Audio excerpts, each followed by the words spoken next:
Não calculas o prazer que me deu a confidência que lhe fiz. Era como que uma felicidade mais. Aquele coração moço que me ouvia e me dava razão, trazia a este mundo um aspecto extraordinário. Era um grande e belo mundo, a vida uma carreira excelente, e eu nem mais nem menos um mimoso do céu, eis a minha sensação. Nota que eu não lhe disse tudo, nem o melhor, não lhe referi o capítulo do penteado, por exemplo, nem outros. Assim, mas o contado era muito. Que voltamos ao assunto, não é preciso dizê-lo. Voltamos uma e muitas vezes eu louvava as qualidades morais de Capitu, matéria adequada à admiração de um seminarista, a simpleza, a modéstia, o amor do trabalho, e os costumes religiosos. Não lhe tocava nas graças físicas nem ele me perguntava por elas, apenas insinuei a conveniência de a conhecer de vista. Agora não é possível, disse-lhe na primeira semana, ao voltar de casa. Capitu vai passar uns dias com uma amiga da Rua dos Inválidos. Quando ela vier, você irá lá, mas pode ir antes, pode ir sempre, porque não foi ontem jantar comigo? Você não me convidou. Pois precisa convidar. Lá em casa todos ficaram gostando muito de você. Também eu fiquei gostando de todos, mas se é possível fazer distinção, confesso-lhe que sua mãe é uma senhora adorável. Não é verdade? Retorqui cheio de alvoroço. KPITULOLX 19. Vamos ao capítulo. Com efeito, gostei de ouvi-lo falar assim. Sabes a opinião que eu tinha de minha mãe. Ainda agora, depois de interromper esta linha para mirar-lhe o retrato que pende na parede, acho que trazia no rosto impressa aquela qualidade. Nem de outro modo se explica a opinião de Escobar, que apenas trocara com ela 4 palavras. Uma só bastava penetrar-lhe a essência íntima, sim, sim, minha mãe era adorável. Por mais que me estivesse então obrigando a uma carreira que eu não queria, não podia deixar de sentir que era adorável, como uma santa. Machado de Assis item 121 item. E porventura era certo que me obrigava à carreira eclesiástica? Aqui chego a um ponto, que esperei viesse depois, tanto que já pesquisava em que altura lhe daria um capítulo. Realmente, não cabia dizer agora o que só mais tarde presumi descobrir, mas, uma vez que toquei no ponto, melhor é acabar com ele. É grave e complexo, delicado e sutil, um destes em que o autor tem de atender ao filho, e o filho há de ouvir o autor, para que um e outro digam a verdade, só a verdade, mas toda a verdade. Cabe ainda notar que esse ponto é que torna justamente a santa mais adorável, sem prejuízo, ao contrário, da parte humana e terrestre que havia nela. Basta de prefácio. Ao capítulo, vamos ao capítulo. KPITULOLXXX. Venhamos ao capítulo. Venhamos ao capítulo. Minha mãe era temente a Deus, sabes disto, e das suas práticas religiosas, e de fé pura que as animava. Nem ignoras que a minha carreira eclesiástica era objeto de promessa feita quando fui concebido. Tudo está contado oportunamente. Outro sim, sabes que, para o fim de apertar o vínculo moral da obrigação, confiou os seus projetos e motivos a parentes e familiares. A promessa, feita com fervor, aceita com misericórdia, foi guardada por ela, com alegria, no mais íntimo do coração. Penso que lhe senti o sabor da felicidade no leite que me deu a mamar. Meu pai, se vivesse, é possível que alterasse os planos, e, como tinha vocação da política, é provável que me encaminhasse somente à política, embora os 2 ofícios não fossem nem sejam inconciliáveis, e mais de um padre entre na luta dos partidos e no governo dos homens. Mas meu pai morrera sem saber nada, e ela ficou diante do contrato, como única devedora. Um dos aforismos de Franklin é que, para quem tem de pagar na Páscoa. A quaresma é curta. A nossa quaresma não foi mais longa que as outras, e minha mãe, posto me mandasse ensinar latim e doutrina, começou a adiar a minha entrada no seminário. É o que se chama, comercialmente falando, reformar uma letra. O credor era arquimilionário, não dependia daquela quantia para comer, e consentiu nas transferências de pagamento, sem sequer agravar a taxa do juro. Um dia, porém, um dos familiares que serviam de item 122 item Dom Casmurro, endossantes da letra, falou da necessidade de entregar o preço ajustado, está num dos capítulos primeiros. Minha mãe concordou e recolhi-me a S. José. Ora, nesse mesmo capítulo, verteu ela umas lágrimas, que enxugou sem explicar, e que nenhum dos presentes, nem tio Cosme, nem prima Justina, nem o agregado José Dias entendeu absolutamente. Eu, que estava atrás da porta, não as entendi mais que eles. Bem examinadas, apesar da distância, vê-se que eram saudades prévias, a mágoa da separação, e pode ser também, é o princípio do ponto, pode ser que arrependimento da promessa. Católica e devota, sentia muito bem que as promessas se cumprem, a questão é se é oportuno e adequado fazê-las todas, e naturalmente inclinava-se à negativa. Por que é que Deus a puniria, negando-lhe um segundo filho? A vontade divina podia ser a minha vida, sem necessidade de lhe dedicar a B. Povo. Era um raciocínio tardio, devia ter sido feito no dia em que fui gerado. Em todo caso, era uma conclusão primeira, mas, não bastando concluir para destruir, tudo se manteve, e eu fui para o seminário. Um cochilo de fé teria resolvido a questão a meu favor, mas a fé velava com os seus grandes olhos ingênuos. Minha mãe faria, se pudesse, uma troca de promessa, dando parte dos seus anos para conservar-me consigo. Fora do clero, casado e pai, é o que presumo, assim como suponho que rejeitou tal ideia, por lhe parecer uma deslealdade. Assim a senti sempre na corrente da vida ordinária. Sucedeu que a minha ausência foi logo temperada pela assiduidade de Capitu. Esta começou a fazer-se-lhe necessária. Pouco a pouco veio-lhe a persuasão de que a pequena me faria feliz. Então, é o final do ponto.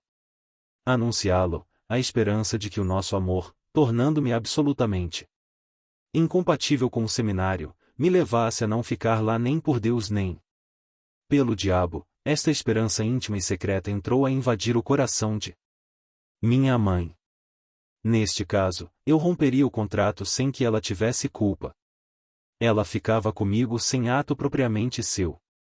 Era como se, tendo confiado a alguém a importância de uma dívida para levá-la ao credor, o portador guardasse o dinheiro consigo e não levasse nada. Na vida comum, o ato de terceiro não desobriga o contratante, mas a vantagem de contratar com o céu é que intenção vale dinheiro. Hás de ter tido conflitos parecidos com esse, e, se és religioso, haverás buscado alguma vez conciliar o céu e a terra, por modo idêntico ou análogo. O céu e a terra acabam conciliando-se, eles são quase irmãos gêmeos, tendo o céu sido feito no segundo dia e a terra no terceiro. Como Abraão, minha mãe levou o filho ao monte da visão, e mais a lenha para o holocausto, o fogo e o cutelo. E atou Isaque em cima do feixe de lenha, pegou do cutelo e levantou-o ao alto. No momento de fazê-lo cair, ouve a voz do anjo que lhe ordena da parte do Senhor: não faças mal algum a teu filho, conheci que temes a Deus. Tal seria a esperança secreta de minha mãe. Capitu era naturalmente o anjo da Escritura. A verdade é que minha mãe não podia tê-la agora longe de si.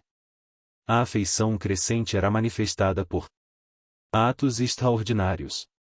Capitu passou a ser a flor da casa, o sol das manhãs, o frescor das tardes, a lua das noites. Lá vivia horas e horas, ouvindo, falando e cantando. Minha mãe apalpava-lhe o coração, revolvia-lhe os olhos, e o meu nome era entre ambas como a senha da vida futura. KPITULOLXXX. Uma palavra. Assim contado o que descobri mais tarde, posso trasladar para aqui uma palavra de minha mãe. Agora se entenderá que ela me dissesse, no primeiro sábado, quando eu cheguei a casa, e soube que Capitu estava na Rua dos Inválidos, com Sinhazinha Gurgel. Por que não vais vê-la? Não me disseste que o pai de Sancha te ofereceu a casa? Ofereceu. Pois então. Mas é se queres. Capitu devia ter voltado hoje para acabar um trabalho comigo, certamente a amiga pediu-lhe que dormisse lá. Talvez ficassem namorando, insinuou prima Justina. Não a matei por não ter à mão ferro nem corda, pistola, nem punhal, mas os olhos que lhe deitei, se pudessem matar, teriam suprido tudo. Um dos erros da providência foi deixar ao homem unicamente os braços e os dentes, como armas de ataque, e as pernas como armas de fuga ou de defesa. Os olhos bastavam ao primeiro efeito. Um mover deles faria parar ou cair um inimigo ou um rival, exerceriam vingança pronta, com este acréscimo que, para desnortear a justiça, os mesmos olhos matadores seriam olhos piedosos, e correriam. Item 124. Item Dom Casmurro. A chorar a vítima. Prima Justina escapou aos meus, eu é que não escapei ao efeito da insinuação, e no domingo, às 11 horas, corri à Rua dos Inválidos. O pai de Sancha recebeu-me em desalinho e triste. A filha estava enferma, caíra na véspera com uma febre, que se ia agravando. Como ele queria muito a filha, pensava já vê-la morta, e anunciou-me que se mataria também. Eis aqui um capítulo fúnebre como um cemitério, mortes, suicídios e assassinatos. Eu ansiava por um raio de luz claricel azul. Foi Capitu que os trouxe. À porta da sala, vindo dizer ao pai de Sancha que a filha o mandara chamar. Está pior? Perguntou o Gurgel assustado. Não, senhor, mas quer falar-lhe. Fique aqui um bocadinho, disse-lhe ele, e voltando-se para mim, enfermeira de Sancha, que não quer outra, eu já volto. Capitu trazia sinais de fadiga e comoção, mas tão depressa me viu, ficou toda outra, a mocinha de sempre, fresca e lépida, não menos que espantada. Custou-lhe a crer que fosse eu. Falou-me, quis que lhe falasse, e efetivamente conversamos por alguns minutos, mas tão baixo e abafado que nem as paredes ouviram, elas que têm ouvidos. De resto, se elas ouviram algo, nada entenderam, nem elas nem os móveis, que estavam tão tristes como o dono. KPITULOLXX 12. O canapé deles, só o canapé pareceu haver compreendido a nossa situação moral. Visto que nos ofereceu os serviços da sua palhinha, com tal insistência que os aceitamos e nos sentamos. Data daí a opinião particular que tenho do canapé. Ele faz aliar a intimidade e o decoro, e mostra a casa toda sem sair da sala. Dois homens sentados nele podem debater o destino de um império. E duas mulheres a graça de um vestido, mas, um homem e uma mulher só. Por aberração das leis naturais dirão outra coisa que não seja de si mesmos. Foi o que fizemos, Capitu e eu. Vagamente lembra-me que lhe perguntei se a demora ali seria grande. Não sei, a febre parece que cede, e mais. Também me lembra, vagamente, que lhe expliquei a minha visita à Rua dos Inválidos, com a pura verdade, isto é, a conselho de minha mãe. Machado de Assis item 125 item. Conselho dela? Murmurou o Capitu. E acrescentou com os olhos, que brilhavam extraordinariamente. Seremos felizes. Repeti estas palavras, com os simples dedos, apertando-os dela. O canapé, quer visse ou não, continuou a prestar os seus serviços às nossas mãos presas e às nossas cabeças juntas ou quase juntas. KPITULOLXX 13. O retrato.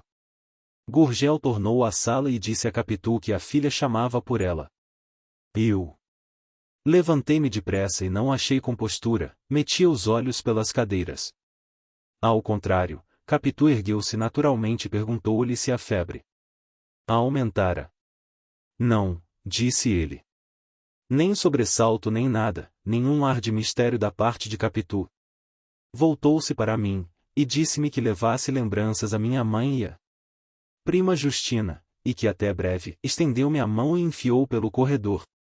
Todas as minhas invejas foram com ela. Como era possível que Capitu se governasse tão facilmente e eu não? Está uma moça, observou Gurgel olhando também para ela. Murmurei que sim. Na verdade, Capitu ia crescendo as carreiras, as formas arredondavam-se e avigoravam-se com grande intensidade, moralmente. A mesma coisa. Era mulher por dentro e por fora, mulher à direita e à esquerda. Mulher por todos os lados, e desde os pés até a cabeça. Esse arvorecer era mais apressado, agora que eu a via de dias a dias, de cada vez que vinha à casa. Achava-a mais alta e mais cheia, os olhos pareciam ter outra reflexão, e a boca outro império. Gurgel, voltando-se para a parede da sala, onde pendia um retrato de moça, perguntou-me se Capitu era parecida com o retrato. Um dos costumes da minha vida foi sempre concordar com a opinião provável do meu interlocutor, desde que a matéria não me agrava, aborrece ou impõe. Antes de examinar se efetivamente Capitu era parecida com o retrato, fui respondendo que sim. Então ele disse que era o retrato da mulher dele, e que as pessoas que a conheceram diziam a mesma coisa. Também achava que as feições eram semelhantes, a testa principalmente os olhos. Quanto ao gênio, era pareciam irmãs. Finalmente, até a amizade que ela tem a Sanchinha, a mãe não era mais amiga dela. Na vida há dessas semelhanças assim esquisitas. KPITULOLXX 14. Chamado. No saguão e na rua, examinei ainda comigo se efetivamente ele teria desconfiado alguma coisa, mas achei que não e pus-me a andar. Ia satisfeito. Com a visita, com a alegria de Capitu, com os louvores de Gurgel, a tal ponto que não acudi logo a uma voz que me chamava. Senhor Bentinho. Senhor Bentinho. Só depois que a voz cresceu e o dono dela chegou à porta é que eu parei. E vi o que era e onde estava. Estava já na rua de Matacavalos. A casa era uma loja de louça, escassa e pobre, tinha as portas meio cerradas, e a pessoa que me chamava era um pobre homem grisalho e mal vestido. Senhor Bentinho, disse-me ele chorando, sabe que meu filho Manduca morreu. Morreu. Morreu há meia hora, enterra-se amanhã. Mandei recado à sua mãe agora mesmo, e ela fez-me a caridade de mandar algumas flores para botar no caixão. Meu pobre filho tinha de morrer, e foi bom que morresse, coitado, mas apesar de tudo sempre dói. Que vida que ele teve! Um dia destes ainda se lembrou do senhor, e perguntou se estava no seminário. Quer vê-lo? Ande vê-lo. Custa-me dizer isto, mas antes peque por excessivo que por diminuto. Quis responder que não queria ver o Manduca, e fiz até um gesto para fugir. Não era medo, noutra ocasião pode ser até que entrasse com facilidade e curiosidade, mas agora ia tão contente. Ver um defunto ao voltar de uma namorada. Há coisas que se não ajustam nem combinam. A simples notícia era já uma turvação grande. As minhas ideias de ouro perderam todas a cor e o metal para se trocarem em cinza escura e feia, e não distingui mais nada. Penso que cheguei a dizer que tinha pressa, mas provavelmente não falei. Machado de Assis item 127 item. Por palavras claras, nem sequer humanas, porque ele, encostado ao portal Abria-me espaço com o gesto, e eu, sem alma para entrar nem fugir, deixei ao corpo fazer o que pudesse, e o corpo acabou entrando. Não culpo ao homem, para ele, a coisa mais importante do momento era o filho. Mas também não me culpem a mim, para mim, a coisa mais importante era Capitu.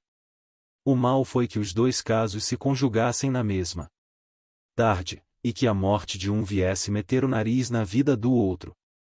Eis o mal todo.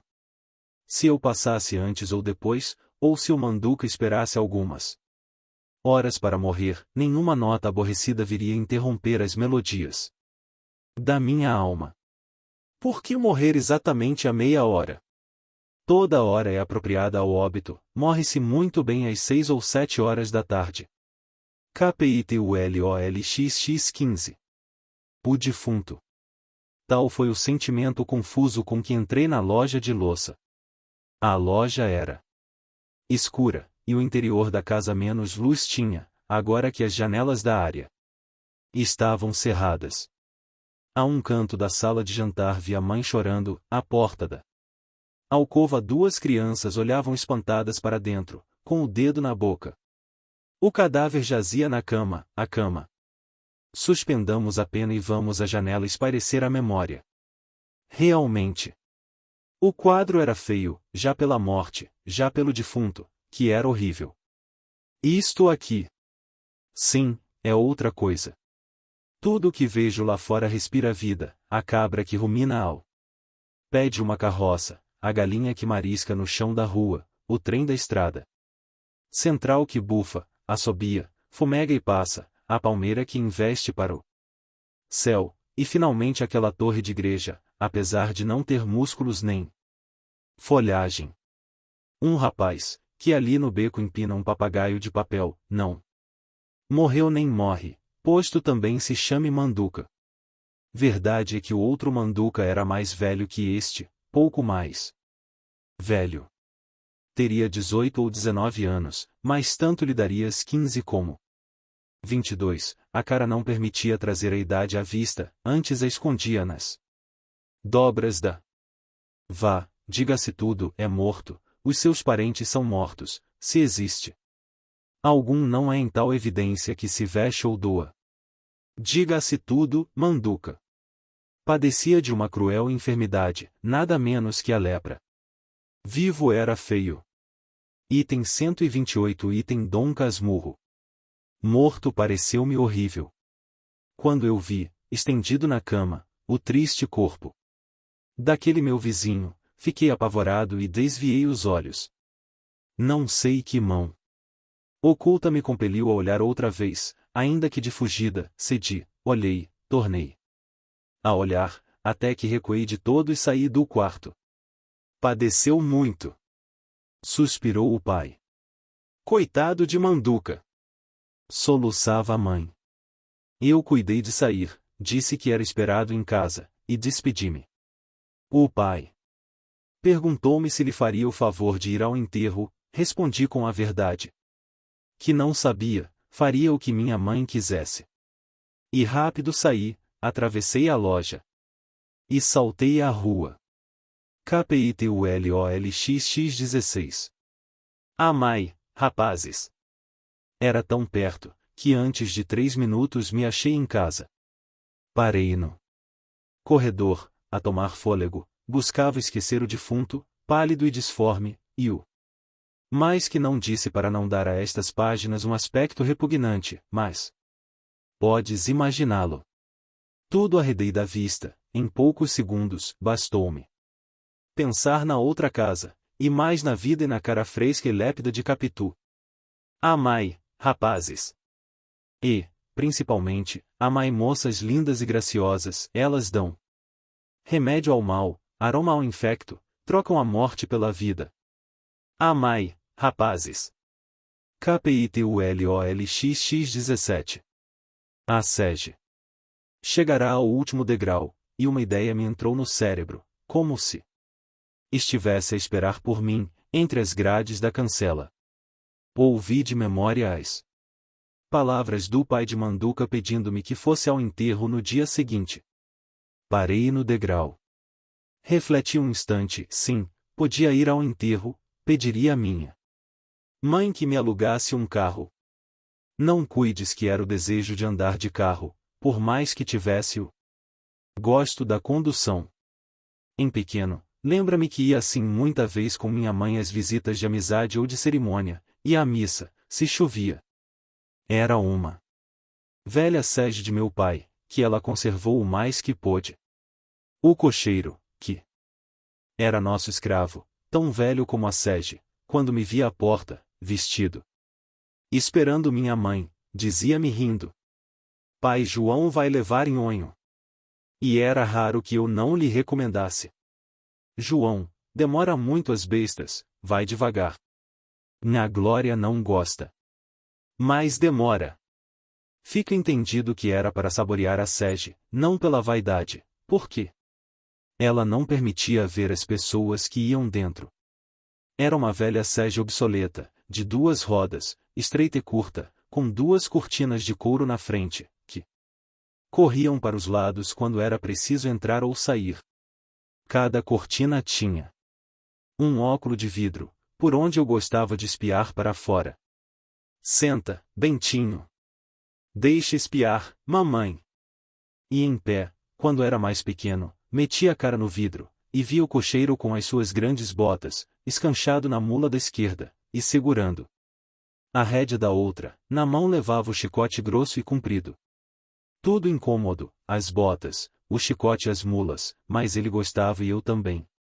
Dos lados. Via passar as casas, lojas ou não, abertas ou fechadas, com gente ou sem ela. E na rua as pessoas que iam e vinham, ou atravessavam diante da sege, com grandes pernadas ou passos miúdos. Quando havia impedimento de gente ou de animais, a sege parava, e então o espetáculo era particularmente interessante. As pessoas paradas na calçada ou à porta das casas, olhavam para a sege e falavam entre si, naturalmente sobre quem iria dentro. Quando fui crescendo em idade, imaginei que adivinhavam e diziam: é aquela senhora da rua de Matacavalos, que tem um filho, Bentinho. A sege ia tanto com a vida recondita de minha mãe, que quando já não havia nenhuma outra, continuamos a andar nela, e era conhecida na rua e no bairro pela sege antiga. Afinal minha mãe consentiu em deixá-la, sem a vender logo, só abriu mão dela porque as despesas de cocheira a obrigaram a isso. A razão de aguardar inútil foi exclusivamente sentimental, era lembrança do marido. Tudo o que vinha de meu pai era conservado como um pedaço dele, um resto da pessoa, a mesma alma integral e pura. Mas o uso. Esse era filho também do carrancismo que ela confessava aos amigos. Minha mãe exprimia bem a fidelidade aos velhos hábitos, velhas maneiras, velhas. Item 130 Item Dom Casmurro. Ideias, velhas modas. Tinha o seu museu de relíquias, pentes desusados, um trecho de mantilha, umas moedas de cobre datadas de 1824 e 1825, e, para que tudo fosse antigo, a si mesma se queria fazer velha, mas já deixei dito que, neste ponto, não alcançava tudo o que queria. KPITULOLXX 18. Um pretexto honesto. Não, a ideia de ir ao enterro não vinha da lembrança do carro e suas doçuras. A origem era outra, era porque, acompanhando o enterro no dia seguinte, não iria ao seminário, e podia fazer outra visita a Capitu, um tanto mais demorada. Eis aí o que era. A lembrança do carro podia vir acessoriamente depois. Mas a principal e imediata foi aquela. Voltaria à Rua dos Inválidos, a pretexto de saber de Sinhazinha Gurgel. Contava que tudo me saísse como naquele dia. Gurgel aflito, Capitu comigo no canapé, as mãos presas, o penteado. Vou pedir à mamãe. Abri a cancela. Antes de transpô-la, assim como ouvirá da memória palavra do pai do morto, ouvi agora da mãe, e repeti a meia voz. Coitado de Manduca! Capitulolxx19. A recusa. Minha mãe ficou perplexa quando lhe pedi para ir ao enterro. Perder um dia de seminário. Fiz-lhe notar a amizade que o Manduca me tinha, e depois era gente pobre. Tudo o que me lembrou dizer, disse. Prima Justina opinou pela negativa. Você acha que não deve ir? Perguntou-lhe minha mãe. Acho que não. Que amizade é essa que eu nunca vi? Prima Justina venceu. Quando referi o caso ao agregado, este sorriu, e disse-me que o motivo escondido da prima era provavelmente não dar ao enterro o lustre da minha pessoa. Fosse o que fosse, fiquei amuado, no dia seguinte, pensando no motivo, não me desagradou, mais tarde achei-lhe um sabor particular. Machado de Assis item 131 item. Capitulolxc. A polêmica. No dia seguinte, passei pela casa do defunto, sem entrar nem parar. Ou, se parei, foi só um instante, ainda mais breve que este em que vô-lo digo. Se me não engano, andei até mais depressa, receando que me chamassem. Como na véspera. Uma vez que não ia ao enterro, antes longe que próximo. Fui andando e pensando no pobre diabo. Não éramos amigos, nem nos conhecíamos de muito. Intimidade. Que intimidade podia haver entre a doença dele e a minha saúde? Tivemos relações breves e distantes. Fui pensando nelas, recordando algumas. Reduziam-se todas a uma polêmica, entre nós, 2 anos antes, a propósito. Mal podeis crer a que propósito foi. Foi a Guerra da Crimeia. Manduca vivia no interior da casa, deitado na cama, lendo por desfastio. Ao domingo, sobre a tarde, o pai enfiava-lhe uma camisola escura, e trazia-o para o fundo da loja, donde ele espiava um palmo da rua e a gente que passava. Era todo o seu recreio. Foi ali que o vi uma vez, e não fiquei pouco espantado. A doença ia-lhe comendo parte das carnes, os dedos queriam apertar-se, o aspecto não atraía, de certo. Tinha eu de 13 para 14 anos. Da segunda vez que o vi ali, como falássemos da Guerra da Crimeia, que então ardia e andava nos jornais, Manduca disse que os aliados haviam de vencer, e eu respondi que não. Pois veremos, tornou ele. Só se a justiça não vencer neste mundo, o que é impossível, e a justiça está com os aliados. Não, senhor, a razão é dos russos. Naturalmente, íamos com o que nos diziam os jornais da cidade, transcrevendo-os de fora, mas pode ser também que cada um de nós tivesse a opinião do seu temperamento. Fui sempre um tanto moscovita nas minhas ideias. Defendi o direito da Rússia, Manduca fez o mesmo ao dos aliados. E o terceiro domingo em que entrei na loja tocamos outra vez no assunto.